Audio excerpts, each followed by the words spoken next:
Hi friends, ಇವತ್ತು ತೊಂಡೆಕಾಯಿ ಸಾಂಬಾರು ಹೇಗೆ ಮಾಡೋದು ಅಂತ ಹೇಳ್ಕೊಡ್ತೇನೆ. ಮೊದಲಿಗೆ ಈ ಥರ ತೊಂಡೆಕಾಯಿನ ಕಟ್ ಮಾಡಿ ಇಟ್ಕೊಳ್ಬೇಕು.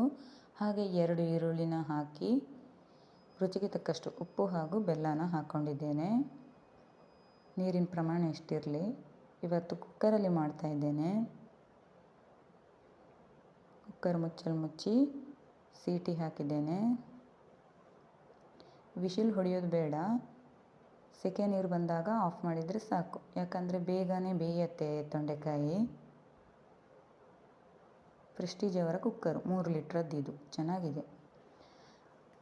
ಸ್ವಲ್ಪ ಹುಳಿ, 1 ತೆಂಗಿನಕಾಯಿನ ತುರಿದಿದ್ದೇನೆ. 6ರಿಂದ 7 ಒಣಮೆಣಸು, 4ರಿಂದ 5 ಕೊತ್ತಂಬರಿ ಬೀಜ, ಹಾಗೆ ಉದ್ದಿನಬೇಳೆ 1/2 ಚಮಚ. ಇವನ್ನೆಲ್ಲ ಚೆನ್ನಾಗಿ ಫ್ರೈ ಮಾಡ್ಕೊಳ್ಬೇಕು. ಉದ್ದಿನಬೇಳೆ ಹೊಂಬಣ್ಣ ಬರೋ ತನಕ ಫ್ರೈ ಮಾಡ್ಕೊಳ್ಬೇಕು. ಇವಾಗ ಕಾಯಿ ಮತ್ತು ಹುಳಿನ ಹಾಕಿ ರುಬ್ಕೊಳ್ತಾ ಇದೆ ಗ್ರೈಂಡರು. ಈ ಮಸಾಲೆನೆಲ್ಲ ಹಾಕ್ಕೊಂಡಿದ್ದೇನೆ. ಮಸಾಲೆ ಎಲ್ಲ ಹಾಕಿ ಚೆನ್ನಾಗಿ ರುಬ್ಕೊಳ್ಬೇಕು.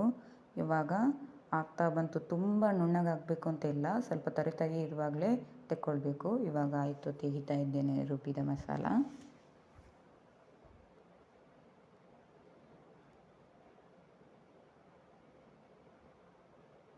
ರುಬ್ಬಿದ ಮಸಾಲ ಇಷ್ಟ ಆಯಿತು ನೋಡಿ. ಇವಾಗ ಹೋಳುಗಳು ಬೆಂದಾಯಿತು, ತೆಗಿತೇನೆ. ತಣಿಲಿಕ್ಕೆ ಇಟ್ಟಿದ್ದೇನೆ ಕುಕ್ಕರನ್ನು. ಪಾತ್ರಕ್ಕೆ ಹಾಕಿ ಆಯಿತು. ಮಸಾಲೆನೂ ಹಾಕಿದ್ದೇನೆ.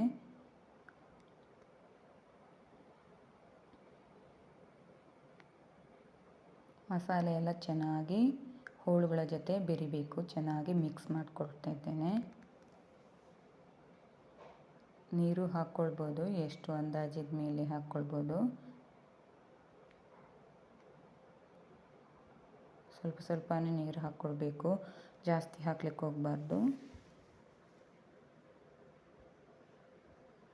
ಇದೆಷ್ಟು ಪ್ರಮಾಣದಲ್ಲಿ ನೀರು ಹಾಕ್ಕೊಂಡಿದ್ದೇನೆ. ಇವಾಗ ನೀರು ಹಾಕಿ ಪುನಃ ಮಿಕ್ಸ್ ಮಾಡಿಕೊಳ್ಬೇಕು.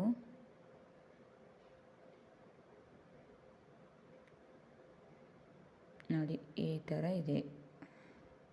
ಕುದಿ ಬಂದಾಗ ಇನ್ನೂ ಸ್ವಲ್ಪ ಮಂದ ಆಗತ್ತೆ. ಅದು ಚೆನ್ನಾಗಿ ಕುದ್ಕೊಳ್ಬೇಕದು. ಈಗ ಪುನಃ ರುಚಿಗೆ ಉಪ್ಪು ಬೇಕಾದರೆ ಹಾಕ್ಕೊಳ್ಬೋದು. ನನಗಿಲ್ಲಿ ಕಮ್ಮಿ ಆಗಿದೆ, ಹಾಗಾಗಿ ಹಾಕ್ಕೊಳ್ತಾ ಇದ್ದೇನೆ. ಉಪ್ಪು ಹಾಕಿ ಪುನಃ ಮಿಕ್ಸ್ ಮಾಡಿಕೊಳ್ಬೇಕು. ಹಾಗೆ ಇದಾದ ನಂತರ ಚೆನ್ನಾಗಿ ಕುದಿಸ್ಕೊಳ್ಬೇಕು. ಚೆನ್ನಾಗಿ ಕುದಿ ಬಂದ ನಂತರನೇ ಆಫ್ ಮಾಡ್ತೇನೆ. ಚೆನ್ನಾಗಿ ಕುದೀತಾ ಇದೆ ನೋಡಿ. ಇವಾಗ ಆಫ್ ಮಾಡ್ತೇನೆ. ಆಯಿತು. ಈಗ ಒಗ್ಗರಣೆಗೆ ಸಾಸಿವೆ ಹಾಗೂ ಒಣಮೆಣಸನ್ನು ತೆಂಗಿನೆಣ್ಣೆ ಹಾಕಿ ಒಗ್ಗರಣೆ ಕೊಡ್ತಾ ಇದ್ದೇನೆ. ಒಗ್ಗರಣೆ ಆಗೋದು ಹೇಗೆ ಅಂದರೆ ಚಟಪಟ ಅನ್ನಬೇಕು, ಆಮೇಲೆ ಆಫ್ ಮಾಡ್ಕೊಳ್ಬೇಕು ಸ್ಟವ್. ಇನ್ನು ನನ್ನ ಚಾನಲ್ಗೆ ಯಾರೆಲ್ಲ ಸಬ್ಸ್ಕ್ರೈಬ್ ಆಗಿಲ್ಲ, ಸಬ್ಸ್ಕ್ರೈಬ್ ಆಗಿ, ಶೇರ್ ಕೊಡಿ, ಲೈಕ್ ಕೊಡಿ.